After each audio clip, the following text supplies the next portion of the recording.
This video isn't the kind you watch lying on the couch, hoping for a little hit of motivation to carry you 10 minutes before you slide right back where you started. This one is for listening, swallowing hard, and actually doing something with. Put it in your earbuds and go do the dishes, sit in traffic, walk down the street, because it's in real life, in the chaos of an ordinary day, that this philosophy works or it doesn't. No epic soundtrack, no stagecoach yelling into a headset mic, no crystals. Just the truth. And today's truth is a rough one. Nobody is coming to save you. But relax, because that's the best news you'll hear all week. If you're into it, drop a like and subscribe. Let's go. First truth, and I'm ripping the Band-Aid off right now. Nobody's coming. That's it. The end. You're waiting, aren't you? You can admit it. Nobody's watching. Waiting for your luck to turn, for the right moment, for someone to finally walk in and fix your life for you. The boss who will notice your effort on his own. The rich relative who will die and leave you everything. The relationship that'll complete you. The opportunity that's going to fall out of the sky, gift wrapped with a bow on top. Sit down, because here comes the slap. It's not coming. No knight in shining armor. No hero. No fairy godmother. No ex crawling back full of regret to fix the mess. There's you, that chair, and time ticking away. The Stoics had zero illusions about this. They didn't pray for an easy life or a miracle in their lap. They trained to be strong in a life that hands out miracles to exactly no one. And you want to know why that's freeing instead of depressing?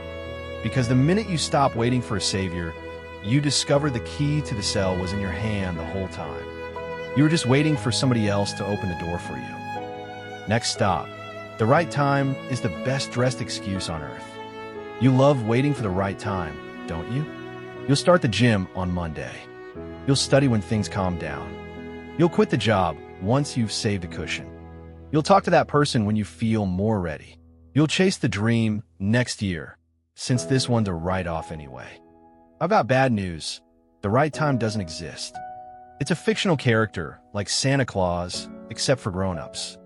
The calm never comes, the perfect moment never arrives, and while you wait for the stars to line up, life quietly walks out the door. Seneca, a genuinely busy man, nailed it. While we delay, life races by. Nothing is truly ours except time, and time is the one thing you're throwing away waiting for some magic signal. Translation: you're not waiting for the right time, you're scared, and you found a pretty name for your fear. The right time is now, because it's the only one you actually hold in your hand. The rest is a promise you make to yourself and never keep. Now pay attention to this one, because it explains half of why you're stuck. You outsource the blame, and you genuinely think that's maturity. It's always something's fault, right? The economy's bad. Your parents didn't support you. The teacher had it out for you. The country's a mess. You didn't get the same chances. The wrong person hurt you and left you traumatized. There's always somebody to blame, and what a coincidence. It's never you. Look, I won't pretend life deals everyone the same hand. It doesn't, and some of those hands are garbage. But there's a giant difference between explaining where a problem came from and using it as a crutch for life. Epictetus was born literally a slave, and on top of that he walked with a limp. He had every reason to be the king of complaints. And he said the opposite. Blaming other people for your problems is the mark of someone who hasn't started learning. Blaming yourself is already progress, and the wise person blames no one. They just act. As long as the blame lives outside of you, the solution lives out there too, way past your reach. The day you pull the responsibility inward, even the part that wasn't fair, you pull the power to change and ride along with it. Outsourcing blame is cozy, like a blanket. But it's the blanket that keeps you lying down while life happens for everyone else. Next punch, and this one's aimed at your ego. You're waiting for recognition like you're waiting for a bus that's never coming. You do your job well, you grind, you go the extra mile, and then you stand there waiting for someone to clap. The boss to praise you, your partner to notice how hard you work, your family to recognize your sacrifice. And when the applause doesn't come, you wilt, you get hurt, and you use it as an excuse to do less. Why bother if nobody appreciates it anyway? Stop right there. You turned other people's recognition into the gas in your tank. So when a station closes, you're stuck on the shoulder waiting for somebody to push. Marcus Aurelius was the most powerful man in the world and could have had any flattery he wanted, and he jotted down a dry note to himself. Have you noticed how the person who chases praise is never satisfied, and how much nobler it is to do the right thing and not care who saw it or who clapped? Translation: if you only act when there's an audience applauding, you're an actor, not an adult. Do what's right because it's right, not for the trophy. Recognition, when it comes, is a bonus. Waiting for it before you act is handing the remote control of your life to people who aren't even paying attention to you. Here's a truth that stings. Waiting is addictive, and you become a junkie. Waiting feels good, I know. Waiting is safe. While you wait, you never fail, you never get told no, you never embarrass yourself. The dream stays untouched in the drawer, gorgeous, without a scratch, because you never tested it against real life. It's way too comfortable to live in "someday I'll do it." But there's a hidden price on that bill. Every day you spend waiting, you train your brain to wait more. Waiting becomes a habit, the habit becomes an identity, and one fine day you wake up at 40 and realize you're a world-class expert, and not yet. Seneca said it best: nobody puts off life because it's hard, we put it off, and it's the putting off that makes it hard. Here's the real deal. The first action is always the most expensive one.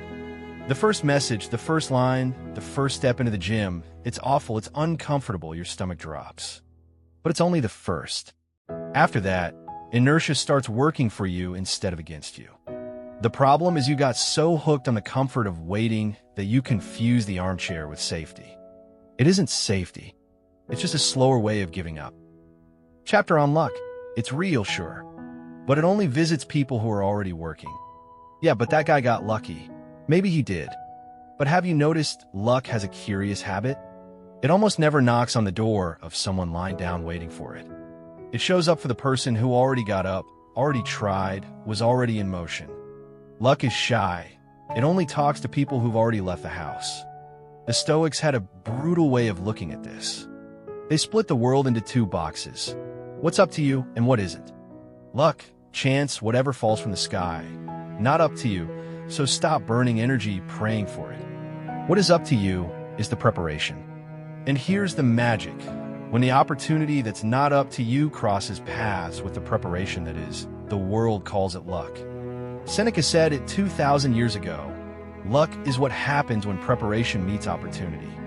Translation: you don't control when the train comes, but you control whether you're at the station with your bag packed or home in your pajamas griping that the train never comes for you. Stop waiting for your luck to turn and start building the kind of person who, when it does turn, is ready to grab it. Luck without preparation is money landing in the hands of somebody who has no idea how to hold on to it. Now, a serious word. A savior who shows up for free usually charges a fortune later. There's a hidden danger in waiting to be saved, and nobody warns you about it. When you outsource your life, you outsource your power right along with it. Whoever saves, you ends up holding the key. That job you took only because somebody referred you and you had no plan B, you're stuck in it. That relationship that became your only harbor because you never built anything else on your own, you'll put up with anything in it, terrified of being left with no ground under your feet. The savior, my friend, always charges for the ride. Sometimes in freedom, sometimes in dignity, almost always in dependence. You become a hostage to whoever's holding your life raft. The Stoics called it self-sufficiency, not needing no one, but having your peace depend on no one. Marcus Aurelius wrote that the happiness of your life depends on the quality of your thoughts, not on circumstances and not on people. The difference is enormous. Having someone by your side because you chose them is love. Needing someone because you can't hold yourself up is hostage. Build your own foundation. Then, when someone shows up, they're a partner, not a crutch. And a partner is someone you choose. A crutch is just something you tolerate. Hold on to this one. No whining. Life doesn't owe you anything. And that's your biggest advantage. Some people walk around personally offended by the universe. I'm a good person. Why is this happening to me? I don't deserve this. I did everything right. Where's my reward? As if there were some cosmic contract where you sign, I'll be nice, and the world signs, then I'll give you a good life. That contract doesn't exist. It never did. Life didn't read your resume of good deeds. It doesn't owe you a thing, and it won't compensate you for being a decent human. Can it be unfair? It can. But complaining about the unfairness of the universe is like complaining the rain got you wet. The rain could not care less about your outrage. And here's the Stoic flip, and it's genius. The day you accept that life owes you nothing, you stop waiting for the payment and start building your own. You step out of the role of the frustrated creditor, waiting on a debt nobody's ever going to pay, and into the role of the person who produces their own result. Marcus Aurelius reminded himself every morning that he'd run into ungrateful, unfair, annoying people that day, and that this was no excuse to stop doing his part. He expected nothing from the world, and so nothing in the world could paralyze him. When you don't expect to be saved, no disappointment can knock you down because you never bet your chips on anyone but yourself. And now the part nobody wants to hear, grabbing the wheel is terrifying, and that's exactly why it works. I'll be honest with you, waiting is cowardice disguised as patience. Because as long as you're waiting, the failure is never your fault. It didn't work out? It wasn't the right time. People didn't help me. The universe didn't conspire. You get the perfect alibi to never look in the mirror. The second you grab the wheel, that alibi evaporates. Now, if it goes wrong, it's on you. Scary, right? That's why so many people prefer the comfy armchair of waiting to the uncomfortable seat of responsibility. They'd rather have the safety of blaming the world than the freedom of owning their own life. But the Stoics knew a detail that changes everything. The discomfort of taking ownership is the discomfort that builds you. Epictetus said no great thing is created suddenly, any more than a grape or a fig ripens in an instant. It needs time, blossom, fruit, and ripening. You want the fruit without the process. You want to be saved so you can skip the hard part. But it's precisely in the hard part, where you step up and act even while you're scared, that your strength is forged. Yes, the wheel in your hands is frightening, but it's the only seat from which you can change where the car is going. In the passenger seat, all you can do is pray and hope. Another hard one. To stop waiting isn't to become a frantic workaholic. It's to stop postponing your own life. Some people hear nobody is coming to save you and get it backwards. They think they have to turn into a productivity machine, sleep 4 hours, grind themselves to the bone, and treat rest like a sin. That's not it. That's just trading passive waiting for active anxiety.